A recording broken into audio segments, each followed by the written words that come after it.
Hello friend, मैं से कहते शाम जीएच नॉलेज प्रो में आप सभी का फिर से स्वागत करता हूं। तो आज हम आलोचना करेंगे 2018 OSSTT क्वेश्चन, आपका हिंदी OSSTT क्वेश्चन आलोचना करेंगे। ये आपका OSSTT क्वेश्चन जो 150 मार्क का होता है, ये आपका उड़िया सेक्शन है 2018 का। ओके, इसके बाद जो है अंग्रेजी हम आलोचना करेंगे। हिंदी OSSTT को ये है अंग्रेजी, और उसके बाद जो है हिंदी। ओके, 2018 हिंदी हम देखेंगे कैसा प्रश्न आया था। RST के लिए आप प्रिपरेशन कर रहे हैं तो आपको OSSTT और RST दोनों के प्रश्न पत्र को जो है आपके प्रिपरेशन में लेना चाहिए। चलिए देखते हैं 41। ओके, बहुत बच्चे पूछते हैं कि RST के लिए लाइव क्लास, तो RST नोटिफिकेशन अभी नेक्स्ट कब आएगा उसे लेकर जो है लाइव क्लास तब जो है हम फिक्स करेंगे RST लाइव क्लास कब होगा। नेक्स्ट RST एग्ज़ाम के बाद जो है OSSTT का न्यू बैच स्टार्ट होगा। ओके, ये मेरा व्हाट्सअप नंबर है, आप लोग यहाँ पर व्हाट्सअप कर सकते हैं OSSTT न्यू बैच के लिए। चलिए यहाँ पर जो है प्रश्न आलोचना करते हैं। कौन क्रोध का आचार या मुरब्बा है? तो वैर जो है क्रोध का आचार यानी मुरब्बा है। D number correct answer. 2018 प्रश्न पत्र OSSTT हम आलोचना कर रहे हैं। नेक्स्ट प्रश्न 42 क्या है? कौन से यक्ष बौद्ध धर्म में बोधिसत्वों के शिरोमणि बन गए थे? ये प्रश्न आया है अशोक के फूल से। ओके, इसका करेक्ट उत्तर है वज्रपाणि। नेक्स्ट प्रश्न पर चलते हैं 43 नंबर प्रश्न। लेखक के अनुसार करोड़ों भारतीयों के हृदय में किसकी मूर्ति बनी हुई है? ये आया है बनाम लॉर्ड कर्जन से। तो वहाँ पर लेखक बोलते हैं करोड़ों भारतीय के हृदय में लॉर्ड रिपन की मूर्ति बनी हुई है। रिपन की मूर्ति कहीं नहीं है, किले के मैदान पे नहीं है। हाँ, वहाँ पर जो है लॉर्ड लैंसडन की मूर्ति है। फिजिकली अगर देखें लॉर्ड लैंसडन की मूर्ति है, लेकिन लॉर्ड रिपन की मूर्ति लेखक बोलते हैं यहाँ पर जो शिव शंभू के चिट्ठे में कि करोड़ों भारतीय के हृदय में लॉर्ड रिपन की मूर्ति है। और एक स्मृति मंदिर बनाते हैं महारानी विक्टोरिया का 1858 के घोषणा पत्र को। ठीक है, दो चीज़ों की लेखक ने यहाँ पर तारीफ की है। और व्यंग्य किसे किया है? लॉर्ड कर्जन के शासन को, अंग्रेजी शासन को, और जो है लॉर्ड लैंसडन की मूर्ति को, और जो नुमाइश की चीज़, ये सब आप लोग जो है निबंध में पढ़े होंगे। नेक्स्ट प्रश्न है 44। भोला राम किस मोहल्ले में रहते थे? ये प्रश्न आया है भोला राम के जीव से। ए नंबर ऑप्शन है बनारस। बी पे हम देखते हैं ऑप्शन क्या है, धमापुर। तो यही घमापुर मोहल्ला, ठीक है, घमापुर मोहल्ला में रहते थे, धमापुर हो गया है। नेक्स्ट प्रश्न 45। किराए पर रहने के बाद अमरकांत ने कौन सा पेशा चुना? किराए पर रहने के बाद जो है अमरकांत ने कौन सा पेशा चुना? कर्मभूमि। तो किराए में रहने के बाद अमरकांत जो है खादी बेचने का काम पेशा चुनते हैं। नेक्स्ट 46। बीजगुप्त की प्रेयसी कौन है? चित्रलेखा उपन्यास। ठीक है, चित्रलेखा उपन्यास शुरू होता है कहाँ से? ने पाप क्या है? श्वेतांग और विशाल देव पूछते हैं तो रत्नांबर लेके जाते हैं इन दोनों शिष्य को, एक को छोड़ते हैं बीजगुप्त के यहाँ, दूसरे को कुमारगिरी के यहाँ। ठीक है, कि ये लोग जो है प्रैक्टिकल चीज़ देखें, समाज को देखें, फिर ये अपने आप का उत्तर पाले। तो अंत में क्या होता है? नहीं, जो अपने अपने गुरु को, जो विशाल देव जिसके पास था उसे बोलता है कुमारगिरी को कि ये पापी है, श्वेतांग बोलता है बीजगुप्त को कि ये पापी है। तो चित्रलेखा उपन्यास से ये प्रश्न आया है, बीजगुप्त की प्रेयसी कौन थी? चित्रलेखा थी। ओके, नेक्स्ट, कौन बंटी को हॉस्टल भेजना चाहते थे? तो यहाँ पर इसका करेक्ट उत्तर है डी, अजय जो है बंटी को हॉस्टल भेजना चाहते थे। और अंत में जो है इस उपन्यास जाकर वहीं कंप्लीट हुआ है। बंटी का जो है रेल यात्रा, बंटी की रेल यात्रा शुरू होती है, वहाँ जाकर खत्म हो गया है उपन्यास। नेक्स्ट प्रश्न 48। घीसू की बहू का नाम क्या था? घीसू और माधव एक कफन कहानी के पात्र हैं जिनकी बहू का नाम था बुधिया, जिसके आने के बाद ये लोग जो है ज़्यादा अकड़ने लगे थे। नेक्स्ट प्रश्न, किन्होंने हल्कू के खेत का सफाया किया? नील गायों ने। ठीक है, नील गाय हल्कू की खेत का सफाया कर दिया, लेकिन हल्कू जो है सोता रहा क्योंकि ठंड के कारण जो है वो उठकर नील गाय को भगाने में सक्षम हो ना पाया। अत्याधिक ठंड के कारण ये कहानी भी ली गई है पुष्य की रात से। तो पुष्य की रात की अत्याधिक ठंड, इसलिए जो है हल्कू वहीं सोता रहा राख को कुरेद कर, और नील गाय ने साफ कर दिया, सारा इसकी खेती जो है फसल को साफ कर दिया। कौन चंद्रगुप्त नाटक की स्त्री पात्र नहीं है? अलका, विजया, कल्याणी और कर्नोलिया। तो यहाँ पर विजया ये चंद्रगुप्त नाटक की स्त्री पात्र नहीं है। बाकी अलका है, ये तक्षशिला की राजकुमारी है। कल्याणी मगध की राजकुमारी, नंद की बेटी है। कर्नोलिया जो शल्युकश की पुत्री है, बाद में इसका विवाह जो है चंद्रगुप्त से होता है। किसने पुरस्कार में मृत्युदंड मांगा? पुरस्कार कहानी से ली गई है। मधुलिका ने पुरस्कार में मृत्युदंड मांगा, क्योंकि मधुलिका जो है उस समय राष्ट्र प्रेम को बचाने के लिए निज प्रेम को जो है क्या कर दी, अरुण को जो है बता दिया। मधुलिका ने सारा प्लान अरुण का, तो अरुण बंदी बना। तो यहाँ पर नेक्स्ट जब राजा पूछते हैं कोसाल नरेश के मधुलिका तुझे क्या चाहिए, अरुण के साइड में खड़ी हो जाती है और बोलती है मुझे भी प्राणदंड मिले। तो किसने पुरस्कार में प्राणदंड मांगा, मृत्युदंड? यहाँ पर मधुलिका करेक्ट आंसर है। ओके, चलिए नेक्स्ट प्रश्न पर जाते हैं। 52 कौन द्वीप में चंपा को छोड़कर अंत में चला गया? तो कौन चले गए? हाँ, तो आकाशदीप कहानी से है। चंपा साथ में जाने के लिए जो है एग्री नहीं होती है, तो अंत में बाउंड होकर बुद्धगुप्त जो है चंपा को छोड़कर चला जाता है, यानी प्रत्यावर्तन कर देता है, भारत को प्रत्यावर्तन कर लेता है। तो चंपा आने को जो है इसके साथ एग्री नहीं होती, वो बोलती है यहीं पर रहना है और प्रजा के दुख दर्द में शामिल होना है, प्रजा की सेवा करना है, ये बोलकर जो है रह जाता है वो। ठीक है, चलिए नेक्स्ट प्रश्न पर जाते हैं। 53 किसने बताया कि वन का वास पाताल तक नहीं है? तत्सत कहानी के आधार पर। तत्सत कहानी में ये प्रश्न आया है, तत्सत कहानी से। तो किसने बताया कि वन का वास पाताल तक नहीं है? तो सांप ने बताया, क्योंकि सांप जो है ये पाताल तक इसका पहुंच है। तो सब ने विचार किया कि सांप जा रहा है, बड़े ज्ञानी जीव हैं, तो चलिए इनसे पूछते हैं। तो जिस समय सांप से पूछा गया कि आप जो है वन को जानते हैं, किस मुद्दे पे बहस चल रही थी, किस टॉपिक पे बहस चल रही थी कि वन क्या है, क्योंकि दो शिकारी बोले थे कि कितना भयावना वन, तो वन क्या है इसको लेकर जो है वहां पर क्या हो रहे थे ना, आर्गुमेंट हो रहा था। तो उस समय सांप, सर्पराज, नागराज जा रहे थे, उनसे पूछा गया, उन्होंने बताया कि नहीं पाताल तक तो वन पहचानता नहीं है, पाताल तक वन का कोई पता नहीं है। किसने सूचना दी कि बिल्ली तो भाग गई? किसने सूचना दी कि बिल्ली तो भाग गई? तो यहाँ पर मेहरी ने सूचना दी। किस कहानी से ली गई है? यह है प्रायश्चित कहानी। ठीक है, प्रायश्चित कहानी। तो मेहरी सूचना देती है, जिस समय पंडित परमसुख चौबे आकर जो है रामू की माँ को सब बता देते हैं कि ये करना है, इतने सोले की इतने तोले की बिल्ली बना कर देना है, इतना दिन तक खिलाना है, ऐसे दान करना है, ऐसे पुण्य करना है, वरना कुंभीपाक नर्क मिलेगा, ये वो सब बताते रहते हैं। वहाँ पर अंधविश्वास पर वर्णन किया गया है। तो उस समय अंत में जब सारा चीज जो है मैटर फिक्स हो जाता है, उस समय मेहरी आकर सूचना देती है कि बिल्ली तो भाग खड़ी हुई। ओके, चलिए नेक्स्ट। वैद्य जी के बगल वाले दुकानदार का नाम क्या था? सभी 2018 OSST में जितना भी प्रश्न आया है सभी को आलोचना करूंगा, हिंदी का जो भी प्रश्न है। ओके, तो कृपया संयम बनाए रखिए, वीडियो तक अंत तक बने रहें, सभी चीज आपको समझ में आ जाएगी।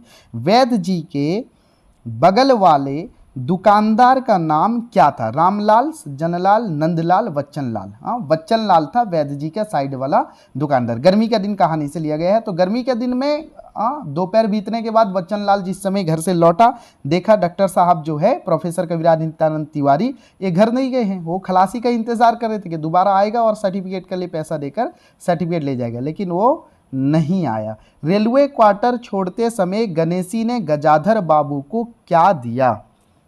जिस समय रिटायरमेंट हो गया गजाधर बाबू का, वापसी कहानी से ये प्रश्न है। तो गजाधर बाबू का जिस समय रिटायरमेंट हो गया तो रेलवे क्वार्टर छोड़ते समय गणेशी क्या करता है ना, उनके लिए बेसन का लड्डू बनाकर लाया होता है, घरवाली उसकी बना के दी होती है बेसन का लड्डू के। और जो है हम साहब का कहाँ खिदमत कर पाएंगे, हाँ ऐसा मौका कहाँ आएगा। तो बेसन का लड्डू लेकर गणेशी आता है और गजाधर बाबू को देता है, जिस समय रेलवे क्वार्टर गजाधर बाबू छोड़ते होते हैं।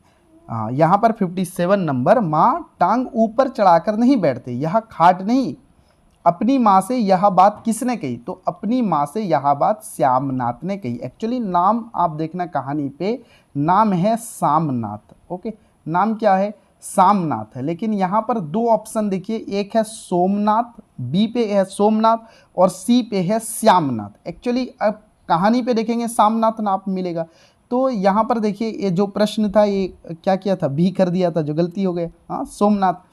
तो सोमनाथ श्यामनाथ, अगर आपको भी नेक्स्ट क्वेश्चन ऐसा आता है तो श्यामनाथ पे करेक्ट माना, एक्चुअली नाम है सामनाथ। ओके, वापसी कहानी पे आप लोग पीडीएफ देख लेना। नेक्स्ट, ग्वाले ने गौरा को क्यों सुई खिला दी? उसे मारने के लिए। गौरा कौन थी? महादेवी वर्मा की गाय थी। हाँ, उसका अत्याधिक दूध देना जो है गौरे को खल गया। अंत में ग्वाले ने क्या किया? गौरा को जो है गुड़ के साथ मिलाकर जो है सुई खिला दिया। ओके, चलिए नेक्स्ट प्रश्न। माँ की मौत के समय अष्टावक्र कहाँ गया था? अष्टावक्र एक मंदबुद्धि बालक। तो माँ की मौत के समय जो है अष्टावक्र कहाँ गया था? डॉक्टर को बुलाने गया था। करेक्ट आंसर है इसका, डॉक्टर को बुलाना गया था। चलिए नेक्स्ट प्रश्न पर चलते हैं। विलाम किससे कहता है कि कालिदास का यथोचित आतिथ्य किया जाए? ये आषाढ़ का एक दिन नाटक से लिया गया है। विलाम किससे कहता है? विलाम अपनी पत्नी मल्लिका से कहता है। ठीक है, मल्लिका, बी ऑप्शन दिया है अंबिका। अंबिका जो है मल्लिका की माँ है। ओके, तो मल्लिका विलाम की पत्नी है। पहले कालिदास, कालिदास तो उज्जैन चले गए। हाँ, प्रिया गुमंजरी से शादी करके मातृगुप्त नाम हो गया, फिर कश्मीर का साम्राज्य संभालने। आपने आषाढ़ का एक दिन नाटक जो है पढ़ा होगा, और इसको आपको शॉर्ट करके मैं जो है लाइव क्लास में भी बताया हूँ। जो बच्चे अभी RST एग्जाम देने के लिए प्रिपरेशन हो रहे हैं, जो लाइव क्लास लिए हैं, लाइव क्लास में भी उपन्यास नाटक जो है शॉर्ट पे आप लोगों को बताया हूँ। तो विलाम किससे कहता है? कि ये मल्लिका से कहता है, अपनी पत्नी से। जिस समय वहाँ से लौटते हैं कालिदास, कहाँ से? प्रिया गुमंजरी के पास से, कश्मीर का साम्राज्य छोड़कर जब आते हैं, तब जो है विलाम देखता है मदिरा के हालत में होता है, और अंत में पता चलता है, मल्लिका बोलती है कि ये मेरा जो है वर्तमान है। जब उसकी बेटी रोती है, वो अंदर चली जाती है। नेक्स्ट, कलियां माली को आते हुए देखकर क्या कहती हैं? माली आवत देख कलियन करे पुकार, फुली फुली चुनी लिए कल ही हमारी बार। तो कबीरदास का दोहा है, तो क्या कहती हैं? ना, फूले फूले चुन लिए कल ही हमारी बार। तो यहाँ पर सी नंबर करेक्ट ऑप्शन है, हमारी बारी कल है। ओके, चलिए नेक्स्ट प्रश्न पर जाते हैं। यशोदा बालक कृष्ण को पालने में सुलाकर किसे बुलाती है? हाँ, मेरे लाल को आओ निंदरिया, तू काहे ना बेगी से आवे, तो तुझे कान्हा बुलावे। ये अब देखना वो पद से जो है ये प्रश्न लिया गया है सूरदास का। तो यशोदा बालक कृष्ण को पालने में सुलाकर निंदरिया को बुलाती है। ठीक है, वो जैसे पाती है, जोई तोई कछु गाय, कुछ भी जोई सोई गाती है, लोरी कुछ भी गाने लगती है। तो वहाँ पर जो है बालक कृष्ण को सुलाने के लिए निंदरिया को बुलाती है। कौन? माता यशोदा।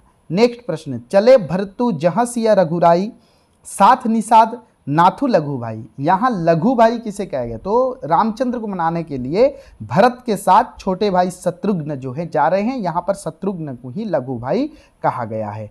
नेक्स्ट प्रश्न देखते हैं, इसके बाद जो है व्याकरण के प्रश्न भी आलोचना करेंगे। नेक्स्ट प्रश्न, धतूरे से किसकी मादकता अधिक है? कनक कनकते 100 गुना मादकता अधिकाय, या खाए बोराए जग वापाए बोराए। हाँ, तो कनक कनकते 100 गुना मादकता अधिकाय, या पाए बोराए जग व खाए बोराए। तो पहले कनक का मतलब है कनक कनकते, पहला कनक का मतलब है सोना। ओके, मैं आपको बताया था कि पहले कनक का कभी मीनिंग पूछ सकता है, दूसरे कनक का मीनिंग पूछ सकता है, या फिर आपको जो है बिहारी का दोहा दे देगा, उसमें जो पूछेगा कि कनक कनक दोनों का अर्थ क्या है, और क्रम में देगा कि सोना धतूरा, धतूरा सोना, कुछ भी देगा। तो इसलिए पहला कनक, कनक कनकते 100 गुनी मादकता अधिकाई। पहला कनक का मतलब सोना, सोना धतूरे से 100 गुना अधिक मादकता है, क्योंकि इसको पाने से जग भरा जाता है, उसको खाने से जग भरा जाता है। ओके, तो धतूरे से किसकी मादकता अधिक है? यहाँ पर सोने की एक करेक्ट आंसर है। ओके, चलिए, यशोधरा के कवि कौन है? यशोधरा कविता जिसके कवि हैं मैथिली शरण गुप्त। तो आप लोग काफ़ी बार पूछते हैं, लाइव क्लास में भी आप लोग पूछ रहे थे। RST लाइव क्लास जो अभी कंटिन्यू है, आपका सितंबर 22 को एग्जाम है, तो RST लाइव क्लास में भी पूछ रहे थे। मैं यही हमेशा ये बोलता हूँ कि कवि परिचय से आपका इतना प्रश्न आ सकता है, लेखक का नाम पूछ सकता है कि इनकी लेखनी निम्न में से कौन से इनकी लेखनी है। जैसे पूछता कि मैथिली शरण गुप्त का निम्न में से कौन सी कविता है, यहाँ पर 3-4 कविता का नाम दे देता, यशोधरा दे देता, कुरुक्षेत्र दे देता, और कुछ 1-2 दे देता। हाँ, जब प्रथम रश्मि ताज कुछ भी दे देता। तो उससे आपको छांटना होता कि मैथिली शरण गुप्त की कौन सी कृति है, कौन सी कविता है, या फिर कविता का नाम जैसे दिया है यहाँ पर 65 पे यशोधरा, इसके कवि कौन है। ठीक है, इसके, या फिर कोई कहानी दे देगा, कहानीकार, उपन्यास, उपन्यासकार, ठीक है, निबंध, निबंधकार, कुछ भी पूछ सकता है, ऐसे पूछेगा। और कब जन्म हुए, जन्म स्थान क्या है, माता पिता, परिवार, घर, पढ़ाई, कुछ ऐसा जो है प्रश्न नहीं आएगा। चलिए नेक्स्ट प्रश्न, बटोही की आंख में स्वर्ग होने पर भी पाँव कहाँ रहना चाहिए? हाँ, आंख में स्वर्ग हो पाँव पृथ्वी पर टिके हो, कंटकों की सीख का जो है तू क्या है ज्ञान कर ले, या फिर कुछ है, मैं भूल रहा हूँ, पूर्व चलने के बटोही बाट की पहचान कीजिए, वो लाइन है, ठीक है, पथ की पहचान से। तो बटोही की आंख में स्वर्ग होने पर भी पांव पृथ्वी पर टिके हों, कंटकों की इस अनोखी सीख का तू जो है सम्मान कर ले, ठीक है, पूर्व चलने के बटोही बाट की पहचान कर ले। तो वहां से आया है यहाँ पर जो है पृथ्वी पर। झांसी की रानी की आराध्य देवी कौन थी? महाराष्ट्र की कुल देवी उसकी भी आराध्य भवानी थी, बहुत लड़ी मर्दानी हो तो झांसी वाली रानी थी। तो यहाँ पर झांसी की रानी की आराध्य देवी कौन है? महाराष्ट्र की कुल देवी उसकी भी आराध्य भवानी थी। तो बी नंबर करेक्ट आंसर, उसकी भी आराध्य भवानी थी। बुंदेलो हर बोलने के मुंह से हमने सुनी कहानी थी, बहुत लड़ी मर्दानी हो तो झांसी वाली रानी थी, वो लाइन है। तो यहाँ पर जो है भवानी करेक्ट आंसर है। नेक्स्ट देखते हैं क्वेश्चन नंबर 68, 68 नंबर प्रश्न। बहुत दिनों के बाद कवि ने जी भर क्या सूंघे। हाँ, वहां पर मैं आपको बोल रहा था कि इससे 5-6 प्रश्न देख लेना, क्या सूंघे, क्या खाए, क्या चूसे, कहाँ पर स्पर्श, रंग रूप, ये सारा 5-6 प्रश्न है। मैं एक वीडियो में भी आपको बताया हूँ, लाइव क्लास में भी इसका जो है आपको इंपॉर्टेंट 7-8 प्रश्न लिखाया था कि इसी को देख लेना, 1 मार्क आपका कंफर्म हो जाएगा। तो वही चीज़ है। तो बहुत दिनों के बाद कवि ने जी भर क्या सूंघे, तो बहुत दिनों के बाद कवि ने जी भर के क्या सूंघे? मौलश्री के ताजे तट के फूल, ए नंबर करेक्ट आंसर। कवि क्या देखकर उसकी खबर पिताजी को देने लौट गए। अकाल में दूब कविता से लिया गया है क्या? कवि क्यों? क्योंकि कवि के पिताजी वहां पर बोलते हैं कि भयानक सूखा पड़ा है, लेकिन दूब कवि जो है मरते नहीं है, इसलिए कवि जो है दूब की खोज में निकलते हैं। तो कवि क्या देखकर उसकी खबर पिताजी को देने लौट गए? कवि जो है दूब की हरी पत्ती देखकर उसकी खबर पिताजी को देना लौट गए। और हरी पत्ती कहाँ थी? जिस समय कवि कुएं के पास की नाली लांघते हैं। मैं प्रीवियस वीडियो 2016 वाला जो वीडियो किया था OSSTD का, उस पर बताया हूँ कि कुएं की पास वाली सूखी नाली जिस समय लांघते हैं, देखते हैं कि एक शीशे का बिखरा हुआ टुकड़ा टूट कर पड़ा है, उसके बीच में हरी पत्ती दिखती है, ठीक है। पर्टिकुलर जगह आपको याद रखना है। भारत ने चीन को क्या दिया? प्रीवियस 2016 OSSTD का प्रश्न पत्र जो आलोचना कर रहा था, मैं यही बताया था कि भारतवर्ष को जो 4 लाइनें, एक वीडियो भी है मेरे चैनल पर, देख लेना, RST और OSSTD जो टॉपिक वीडियो का जो प्लेलिस्ट है, RST OSSTD वीडियो, उस पर देख लेना। एक वीडियो है, मैंने 4 लाइन पर वीडियो बनाया है भारतवर्ष कविता पे, कि 4 लाइन जो है मोस्ट इंपोर्टेंट लाइन है। कई बार प्रश्न पूछता है इससे। देखिए 2016 पे भी प्रश्न आया था, 2018 पे भी उसी लाइन से। हाँ, भारत ने किसे क्या दिया? हाँ, तो चीन को मिली धर्म की दृष्टि, यवन को दिया दया का दान, चीन को मिली धर्म की दृष्टि, मिला था स्वर्ण भूमि को रत्न, सील की सिंहल को भी सृष्टि। यही 2 लाइन से जो है प्रश्न पूछता रहता है। तो भारत ने चीन को क्या दिया? धर्म की दृष्टि दी। यहां से 71। अब हम प्रवेश करते हैं ग्रामर सेक्शन पर। ओके, 30 आपका जो है OSSTD पे 30 मार्क्स जो है 20 मार्क्स प्रोज से पूछता है, 10 मार्क्स पोएट्री से, और 20 मार्क्स जो है ग्रामर से, 10 मार्क्स जो है आपका भाषा प्रयोग से। ओके, तो चलिए यहाँ पर समझेंगे। और 10 मार्क्स भाषा प्रयोग से, फिर 5 ट्रांसलेशन होता है, 2 जो ऑनसिंग पैसेज कुछ देकर पूछ देता है, बाकी 5 जो है शिक्षण विधि से पूछता है। ओके, ये आपका मार्क डिस्ट्रीब्यूशन ऐसा होता है, मार्क डिवाइड ऐसा होता है। चलिए 71, हिंदी में दीर्घ स्वर कितने हैं? तो हिंदी में दीर्घ स्वर 7 हैं। हिंदी के कुल स्वर कितने हैं? 11 हैं, ठीक है। हिंदी ध्वनिया वाला आप वीडियो देखे होंगे, मेरा हिंदी ध्वनिया वाला चैनल पे वीडियो है, और लाइव क्लास पे तो मैं बिल्कुल डिटेल्स आपको और भी गहराई के साथ समझाया हूँ। 2-3 क्लास लिया हूँ हिंदी ध्वनिया से। उम्मीद करता हूँ लाइव क्लास के बच्चों का कोई डाउट नहीं होगा। तो हिंदी में दीर्घ स्वर, जो भी लाइव क्लास से वीडियो देखते हैं हिंदी ध्वनिया से, आपको उम्मीद करता हूँ कोई भी डाउट नहीं है। अगर कोई डाउट है तो फिर ग्रुप जब ओपन होता है या फिर मुझे कमेंट पे पूछिए, मैं जो है ट्राई करता हूँ कमेंट लेने की। तो हिंदी में दीर्घ स्वर कितने? हिंदी में दीर्घ स्वर 7 हैं, ह्रस्व स्वर 4 हैं, कुल मिलाकर 11 स्वर हैं हिंदी में, ठीक है। अ से लेकर औ तक जो है स्वर वर्ण है। हिंदी में ह्रस्व स्वर कौन से हैं? अ, छोटी ई, छोटा ऊ, री, बाकी सब दीर्घ स्वर है। लेकिन अगर प्रश्न पूछता है कि उच्चारण के आधार पर हिंदी में स्वर कितने हैं, तो उच्चारण के आधार पर हिंदी में स्वर कितने होंगे? उच्चारण के आधार पर हिंदी में स्वर हैं 10। लेकिन अगर सिर्फ प्रश्न पूछता है हिंदी में स्वर कितने हैं, तो 11। ओके, क्योंकि री जो है ये उच्चारण, देखिए इसको उच्चारण होता है री, तो री जो है उच्चारण के आधार पर स्वर नहीं है, लेकिन री स्वर है, उच्चारण के आधार पर नहीं है। तो इसलिए स्वर अगर पूछता है 11, उच्चारण के आधार पर जब पूछता है 10। मैं आपको लाइव क्लास पे भी इसका डिटेल जो है बताया था। और जो है प्रोनाउंस कैसे होता है, जैसे री हो, क्ष हो, त्र हो, ज्यों, स्र हो, इसका प्रोनाउंस कैसे होता है उससे भी जो है प्रश्न आता है, इसे भी मैं आपको डिटेल बताया हूं। किस शब्द में उपसर्ग लगा नहीं, किस शब्द में उपसर्ग नहीं है। ओके, तो लाइव क्लास नेक्स्ट जो आपका OSSTT के लिए शुरू होने वाला है, RST एग्जाम के बाद मैं देखता हूँ लाइव क्लास शुरू करेंगे। ज्वाइन होना चाहते हैं, ये मेरा व्हाट्सअप नंबर आप डिस्प्ले पे देख रहे हैं, व्हाट्सअप कर सकते हैं नेक्स्ट बैच में ज्वाइन होने के लिए। ओके, चले, किस शब्द में उपसर्ग नहीं है, पराभव, पराजय, पराधीन, परामर्श। तो देखिए पराधीन शब्द जो है मूल शब्द है, ये कोई उपसर्ग लग कर शब्द जो है नहीं बोला है। बाकी भाव, पराभव, जय, पराजय, हाँ, तो परामर्श, तो पराधीन शब्द जो है ये जो है मूल शब्द से जो है मूल शब्द है उसका। ओके, चले नेक्स्ट, किस शब्द में प्रत्यय जुड़ा है, बचपन, पचपन, पंडुबी, पचपना। तो यहां पर जो है बच्चा और पन शब्द जो है बचपन बनाता है, और बाकी शब्द ये मूल शब्द है। तो यहां पर ए नंबर बचपन शब्द में जो है प्रत्यय जुड़ा है। नेक्स्ट प्रश्न है क्वेश्चन नंबर 74, 74 नंबर प्रश्न, विसर्ग संधि का उदाहरण है, हितोपदेश, मनोरथ, गंगोर्मी, उन्माद। तो मन प्लस रथ, मनोरथ, ये है विसर्ग संधि का उदाहरण। Okay, question number 74। नेक्स्ट है क्वेश्चन नंबर 75, किस शब्द में दानवीर किस समास में।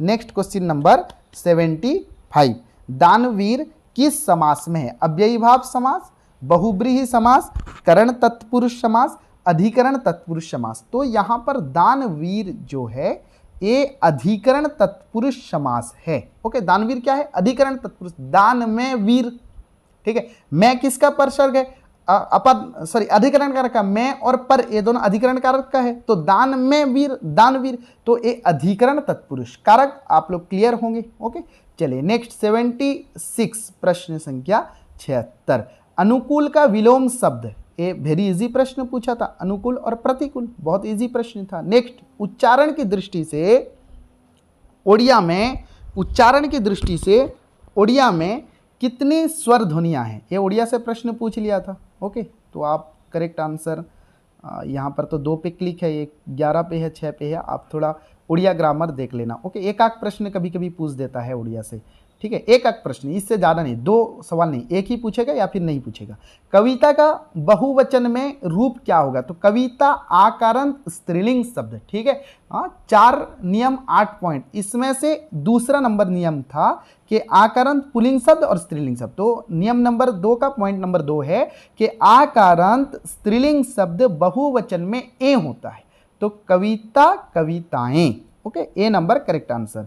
नेक्स्ट 79, बाघ का लिंग परिवर्तन किया। बाघ शब्द जो है शब्द के स्वरूप यानी पुल्लिंग शब्द है, इसका स्त्रीलिंग रूप होगा बाघिन, ठीक है। इन प्रत्यय, देखिए यहां पर आप कंफ्यूज होते, यहां पर बाघ बाघिन दे दिया तो आपको कोई कंफ्यूज नहीं हुए। तो अगर यहां पर बाघिन को दीर्घ मात्रा देता कि बौ आकर घौ में दीर्घ ई यानी बड़ी ई और नौ देता, तो आप कंफ्यूज हो जाते कि सी वाला करेक्ट होगा या फिर जो है ए वाला करेक्ट होगा, ठीक है। तो इसलिए लाइव क्लास पे मैं जो है 8-10 आपको प्रत्यय बताया था, तो उस पर इन प्रत्यय यानी छोटी ई नौ, जो इन प्रत्यय है वो छोटी ई नौ, बड़ी ई नौ इन प्रत्यय नहीं है। तो वो 7-8 प्रत्यय अगर आप देखते हैं, फिर पुल्लिंग शब्द स्त्रीलिंग शब्द में बाघिन, मोरनी हो, शेरनी हो, इस पे छोटी ई बड़ी ई में आपको कोई कंफ्यूजन नहीं होगा। नेक्स्ट प्रश्न 79-80, गलत फहमी का पर्यायवाची शब्द क्या है। तो गलत फहमी भ्रम धारणा इसका पर्यायवाची शब्द है, सही धारणा तो नहीं होगा, भूल फैसला नहीं होगा, हाँ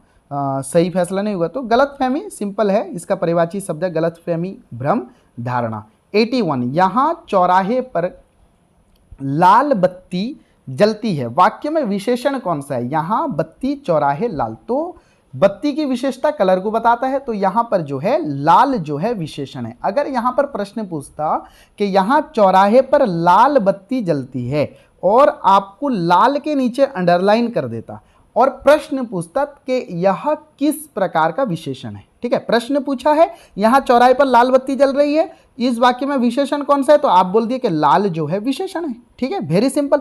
अगर प्रश्न होता यहाँ चौराहे पर लाल बत्ती जलती है, लाल शब्द के नीचे अंडरलाइन करता, ठीक है, रेखांकित करता लाल शब्द को और प्रश्न पूछता यह किस प्रकार का विशेषण है, तो क्या होता नहीं, यह जो है लाल पूछता कि यह किस प्रकार का विशेषण है, तो यह गुणवाचक विशेषण है। ओके, लेकिन प्रश्न वो नहीं पूछा है। नेक्स्ट, सकर्मक क्रिया छांटिए। वेरी शॉर्ट ट्रिक आपको मैं जो है बताया हूं लाइव क्लास पे। हाँ, वेरी शॉर्ट के क्या किसको पूछो, बस आपको जो आंसर मिला या ना मिला उस हिसाब से जो आपका हो जाएगा। ओके, तो सकर्मक क्रिया धकेलना, सोना, भागना, रोना, आप वही ट्रिक का प्रयोग करेंगे तो आपको पता चलेगा कि नहीं है, धकेलना जो है करेक्ट आंसर है। हिंदी में क्ष शब्द का उच्चारण, तो मैं अभी आपको बोल रहा था कि री, क्ष, त्र, ज्यों, स्र, ये 5 का जो है उच्चारण आप लोगों को जानना चाहिए। अगर 5 का उच्चारण जानते हैं तो श्योरली आप जो है हिंदी का जो भी कॉम्पिटिटिव एग्जाम होता है आपको, आप श्योर जो है उसमें 1-2 मार्क्स जरूर गेन कर पाएंगे। तो हिंदी में क्ष शब्द का उच्चारण जो है ये कैसा उच्चारण यहाँ पर दे दिया है संयुक्त रूप पे। एक्चुअली इसका उच्चारण है क में हल मात्रा। ओके, इसका उच्चारण है क में हल मात्रा प्लस मूर्धन्य श। ओके, ऐसा है शिक्षक, मैं हमेशा बोलता हूँ, ठीक है। क्ष शब्द हम क्या बोलते हैं उड़िया में, शिक्षक, लेकिन हिंदी पे उसे जो है उसका उच्चारण कैसे होगा, शिक्षक, ऐसे उच्चारण होगा। नेक्स्ट प्रश्न देखते हैं, क्वेश्चन नंबर 84। शिशु रोटी खाएगा और सोएगा, इस वाक्य को सरल वाक्य में बदलिए। ठीक है, प्रश्न क्या दिया ना, शिशु रोटी खाएगा और सोएगा, यानी यहां पर संयुक्त वाक्य, मिश्र नहीं, शिशु रोटी खाएगा और सोएगा संयुक्त वाक्य, तो इसे क्या करना, सरल वाक्य बनाना है, सरल वाक्य बनाना है। तो शिशु रोटी खाकर सोएगा, ये जो है परफेक्ट सरल वाक्य इसका करेक्ट है, ए नंबर करेक्ट। ओके, नेक्स्ट प्रश्न, हमारे प्रिय कवि ने सुंदर कविता लिखी, यह किस प्रकार का वाक्य है, यानी अर्थ की दृष्टि से, विधानात्मक, निषेधात्मक, आज्ञावाचक, इच्छात्मक, कौन सा? कि हमारे प्रिय कवि ने सुंदर कविता लिखी। देखिए, काम के होने का प्रतीत होगा विधानात्मक, काम के नहीं होने का प्रतीत होगा निषेधात्मक, सिंपल चीज। ओके, तो यहां पर विधानात्मक है, कविता लिखी, कविता नहीं लिखी तो आप फिर बोलेंगे निषेधात्मक, कविता नहीं लिखी फिर कवि कैसे हुए? तो यहां पर हमारे प्रिय कवि ने सुंदर कविता लिखी, तो यहां पर काम के होने का प्रतीत हुआ, विधानात्मक करेक्ट आंसर। नेक्स्ट, छक्के छुड़ाना, इस मुहावरे का अर्थ क्या है? वेरी सिंपल, यानी इसका मतलब है हराना। ओके, नेक्स्ट 87, ऊंची दुकान फीका पकवान, इस कहावत का अर्थ क्या है? ठीक है, मुहावरे कहावतें आप बार बार पूछते रहते हैं, बहुत सारा क्वेश्चन मैं लाइव क्लास पे क्लियर किया हूं, और अगर हो सकता है टाइम में एक ऑफलाइन क्लास भी आपको दे दूंगा मुहावरे और कहावतें से। तो ऊंची दुकान फीका पकवान, इसका अर्थ इस कहावत का है अधिक आडंबर पर सारहीन, क्या आडंबर बहुत, दिखावा बहुत, लेकिन काम, हाँ ठीक है, खोदा पहाड़ निकली चूहिया, उसी प्रकार ये भी उसी प्रकार का एक है। ठीक है, तो ऊंची दुकान फीका पकवान यानी अधिक आडंबर पर सारहीन। नेक्स्ट प्रश्न 88, रोना का प्रथम प्रेरणार्थक क्रिया रूप क्या है? तो रोना इसका प्रथम प्रेरणार्थक क्रिया रूप है रुलाना। ओके, 88 क्या होगा? रुलाना। अगर यहां पर पूछता कि द्वितीय प्रेरणार्थक क्रिया रूप, तो क्या होता? यहां पर होता रुलवाना। ओके, रुलवाना होता द्वितीय प्रेरणार्थक। तो देखिए यहां पर पूछा है रोना का प्रेरणार्थक क्रिया, सॉरी प्रथम भी नहीं पूछा है, तो अगर आप बोलेंगे कि रोने का प्रेरणार्थक क्रिया पूछा है, तो रुलाना भी रोने का प्रेरणार्थक क्रिया है, रुलवाना भी रोने का प्रेरणार्थक क्रिया है। रुलाना प्रथम प्रेरणार्थक क्रिया है और रुलवाना जो है द्वितीय प्रेरणार्थक क्रिया है। ओके, तो यहां पर जब भी आपको प्रश्न पूछता है, जहां पर जो है मेंशन नहीं करता है कि प्रथम प्रेरणार्थक या द्वितीय प्रेरणार्थक, सिर्फ प्रश्न यही पूछ देता है 88 कि रोने का प्रेरणार्थक क्रिया रूप क्या है, तो वहां पर क्या प्रयोग करना? वहां पर प्रथम प्रेरणार्थक क्रिया ही आपको लिखना है। ओके, चलिए नेक्स्ट 89, शब्द की सही वर्तनी, यानी निम्न में से कौन सा शब्द है जो वर्तनीगत कोई से अशुद्धि नहीं है, बिल्कुल करेक्ट शब्द है? कौन सा? विभीषिका दिया है तो बी नंबर करेक्ट है, छोटी बड़ी छोटी क। ओके, तो इसको जो है कुछ प्रैक्टिस से जो है आप परफेक्ट हो पाएंगे। कविता, एक कलम खरीदी, खाली जगह, अच्छा ये अंडर, देखिए रिक्त स्थान भी कैसा दे दिया, ऊपर दे दिया था। ओके, चलिए, कविता डैश एक कलम खरीदी, खाली जगह, तो खरीदना ये क्या चीज है? सकर्मक क्रिया है, टेंस पास्ट पे ने का प्रयोग कर देते, कविता ने एक कलम खरीदी, लेकिन यहाँ पर ऑप्शन पे, हाँ डी नंबर पे ऑप्शन है, देखिए 90 नंबर डी नंबर पे ऑप्शन है, कविता ने एक कलम खरीदी। नेक्स्ट प्रश्न 91, अब हम आते हैं किस पे? ये है विधि पे। ओके, जो भाषा प्रयोग का सोपान आपका, जिसमें OSSTT में 10 मार्क आता है, शिक्षण विधि से 5, और उसके बाद आपका नहीं ट्रांसलेशन 5, शिक्षण विधि 2-3 और उसके बाद जो है अनसिंग पैसेज पूछता है। यहाँ पर देखते हैं गद्य पाठ में व्याकरणिक कार्य किस सोपान पर होता है। गद्य पाठ में व्याकरणिक कार्य, तो देखिए किसी गद्य पाठ हो, पद्य पाठ हो, कोई भी पाठ हो, व्याकरणिक कार्य कहाँ होगा, लास्ट सोपान यानी प्रयोग के सोपान पर होगा, जहां पर हम जो है कक्षा कार्य कराते हैं और गृह कार्य देते हैं। तो डी नंबर इसका करेक्ट आंसर है। पद्य पाठ में आदर्श सस्वर वाचन के बाद कौन सा कार्य किया जाता है। तो पद्य पाठ में देखिए, पद्य पाठ हो गद्य पाठ हो, आदर्श सस्वर वाचन होगा या फिर आदर्श वाचन होगा, उसके बाद अनुवाचन ही होगा। ठीक है, वो अनुवाचन कौन सा, बी के सस्वर अनुकरण वाचन। इसी अनुकरण वाचन को बहुत बार पूछता है अनुवाचन लिखकर। तो अनुकरण वाचन अनुवाचन सेम चीज है। तो पद्य पाठ में आदर्श सस्वर वाचन, आदर्श सस्वर वाचन कौन करता है, शिक्षक करता है। तो शिक्षक आदर्श सस्वर वाचन करेगा, विद्यार्थी सुनेंगे, उसके बाद फिर विद्यार्थी जो है वाचन करेंगे, वह आदर्श अनुकरण वाचन, आदर्श सस्वर वाचन, आदर्श अनुवाचन, सेम चीज वही चीज है। ओके, कविता है तो हम जो है सस्वर वाचन लिखेंगे। ओके, नेक्स्ट, व्याकरण पाठ में उदाहरण के आधार पर प्रश्न पूछने और नियम निकालने को व्याकरण पाठ में उदाहरण के आधार पर प्रश्न पूछने और नियम निकालने को कौन सी विधि कहते हैं। हाँ देखिए क्या है ना, व्याकरण पाठ में उदाहरण के आधार पर प्रश्न पूछने, पहले उदाहरण आया, ठीक है, फिर प्रश्न पूछना, उसके बाद नियम निकालना। तो उदाहरण से हम आगे नियम पर, तो आगमन विधि। जिस समय नियम से उदाहरण पर जाएंगे निगमन विधि। ठीक है, उदाहरण से आए तो आगमन, नियम से गए तो निगमन विधि। ठीक है, इसे याद रखना है। और आगमन विधि जो है एक मनोवैज्ञानिक विधि है। नेक्स्ट प्रश्न यहां पर क्वेश्चन नंबर 94, हिंदी में अनुवाद कीजिए। से तीनोटी बही किणीला, हिंदी में अनुवाद करना है। ठीक है, से तीनोटी बही किणीला, उसने 3 किताबें खरीदी, ये सही है। फिर भी हमें जो है बाकी 3 पे देखना है कि वह 3 किताबें खरीद, वह नहीं, खरीदना जो है एक सकर्मक क्रिया है और किणीला मतलब पास्ट पे है सकर्मक क्रिया और पास्ट पे है टेंस, तो इसे क्या करेंगे, ने का प्रयोग होगा। तो वह ने 3 किताबें खरीदी, वह प्लस ने उसने, ठीक है, वे प्लस ने उन्होंने होगा, वह प्लस ने उसने, खत्म। नेक्स्ट सी नंबर, उसने 3 किताबें खरीदे, खरीदे नहीं होगा, किताब स्त्रीलिंग शब्द है तो इसलिए क्या होगा, खरीदी होगा। किताब स्त्रीलिंग शब्द है तो खरीदी होगा। वह 3 किताबें, नेक्स्ट क्या है यहां पर, वह 3, फिर यहां पर जो है वह दे दिया तो वह नहीं होगा, एक एक गलती निकल गई, फिर हम समझ लेंगे कि सेंटेंस जो है गलत है। ओके, नेक्स्ट 94 गया, अब जो है 95, क्वेश्चन नंबर 95, रमेश तुमको कौन पचारुछि। रमेश तुमको कौन पचारुछि, रमेश तुझसे नहीं होगा, तुमको कौन पचारुछि।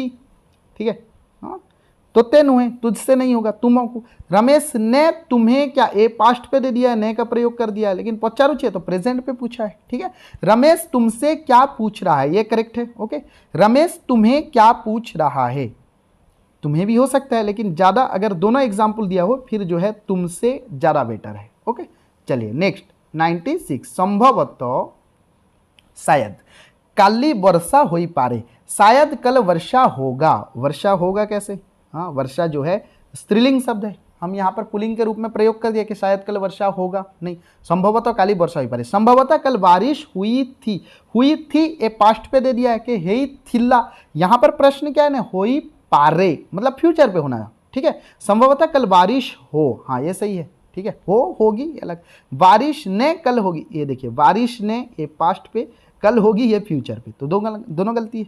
तो संभवतः कल बारिश हो, संभवतः काली वर्षा होई पारे। ठीक है, तो होगी ये अलग चीज है, तो संभवतः यहाँ पर संभाव्य भविष्य में है, तो हो करेक्ट आंसर है। ओके, नेक्स्ट प्रश्न, तुम्हें आसिले मुँह जीबी, ये प्रश्न बहुत बार पूछता है। ठीक है, तो इसलिए इसे बहुत इंपॉर्टेंट समझें। ठीक है, हेतु मद भविष्य, आपके काल में भी पूछ सकता है, ऐसे देगा, ये करेक्ट आंसर है कि तुम आओ तो मैं जाऊं, यह किस काल में है। हेतु हेतु मध्य भविष्य, हेतु हेतु मध्य भूत, सामान्य भविष्य, संभवतः कुछ भी पूछ देगा। तो आपको जानना चाहिए एक शर्त, जहां कंडीशन होता है वहां पर हेतु हेतु मध्य भूत हो सकता है, मध्य भविष्य हो सकता है। यहां पर भविष्य पे सेंटेंस है तो हेतु हेतु मध्य भविष्य, क्योंकि एक कंडीशन है, ठीक है, शर्त है कि तुम आओ तो मैं जाऊं। तो यहां पर हम तो ट्रांसलेशन कर रहे थे, ठीक है। तुम्हें आसिले मुजीबी, तुम आते तो मैं जाता, आता जाता ये नहीं होता, ठीक है। हाँ, तुम्हें आसिले के आने से, आते पास्ट में, तो आता जाता ये पास्ट पे। तुम आए तो मैं जाऊंगा, नहीं तुम आए नहीं, तुम्हें आसिले, तुम आओ तो मैं जाऊं, एक करेक्ट। तुम आए तो मैं जाऊंगा, नहीं जाऊं, यहां पर हेतु हेतु पे रहे, जाऊंगा ये नहीं हो सकता। तो यहां पर टेंस भी जो है मायने रखता है। तुम आएगा तो मैं जाएगा, आएगा जाएगा कुछ नहीं होएगा। Okay, D number correct answer है, तुम्हें आसिले मुंह जीबी। अब आगे हम 97, अब आते हैं 98। पड़िया रे गाई बड़द गुड्डी को चरू छंती, मैदान में गायें और बैल चर रहे हैं। हाँ, ए नंबर करेक्ट लग रहा है कि मैदान में गायें और बैल चर रहे। बी नंबर, मैदान में गाय और बैल चर रहा है। गाय गुड्डी को दिया है यहाँ पर, गाई बड़द गुड्डी को, तो गाय बहुवचन होना चाहिए, गाय होना चाहिए था, ठीक है। रहा है नहीं होगा, रहे हैं, चर रहे हैं होना चाहिए था। मैदान में गायें और बैलें, बैलें नहीं होगा, ठीक है। बैल का बहुवचन भी बैल होगा। यहाँ पर देखिए बैलें दे दिया है, ठीक है, लॉ में अनुशर दे दिया है, तो अनुशर नहीं होगा। ओके, मैदान में गाय और बैलों, बैलों भी नहीं होगा, ठीक है। तो ए नंबर करेक्ट आंसर है। नेक्स्ट, ओके, चलिए नेक्स्ट। लाइव क्लास से अगर जुड़ना चाहते हैं आप लोग, व्हाट्सअप कर सकते हैं, ये मेरा व्हाट्सअप नंबर है, व्हाट्सअप कर सकते हैं। नेक्स्ट लाइव क्लास OSSTD का, फिर RST नोटिफिकेशन देखते हैं कब आने का है, क्या है, उस हिसाब से जो है क्लास फिर शुरू करेंगे। निम्नलिखित दोहे पढ़कर प्रश्नों के उत्तर दीजिए। तरुबर फल नहीं खाता, सरवर पिए ही ना पान, कही रहीम प्रकाश हित, संपत्ति संचयी सुजान। एक आपका देखना BSc उड़ीसा का जो थर्ड लैंग्वेज हिंदी है उसका 9th या 10 का दोहा है, ठीक है, कि तरुबर फल नहीं खाता है, कि पेड़ अपना फल नहीं खाता है, सरवर पिए ही ना पान, तालाब अपना पानी नहीं पीता है, कही रहीम, रहीम कहते हैं प्रकाश हित, दूसरे के अच्छे काम के लिए, संपत्ति संचयी सुजान, अच्छा आदमी जो दूसरों की भलाई के लिए अपनी संपत्ति रखता है, ठीक है। तो वृक्ष क्या नहीं खाता, तरुबर फल नहीं खात है, वृक्ष अपना फल नहीं खाता है। ए नंबर करेक्ट आंसर है। ओके, चलिए नेक्स्ट। सज्जन संपत्ति किसके लिए संचय करते हैं, यहां पर देखिए कि कही रहीम प्रकाश हित, संपत्ति संचयी सुजान। तो ये प्रश्न क्या पूछा है कि सज्जन संपत्ति किसके लिए संचय करते हैं, परोपकार के लिए, ठीक है। देखिए दूसरा लाइन कि संपत्ति कही रहीम प्रकाश हित,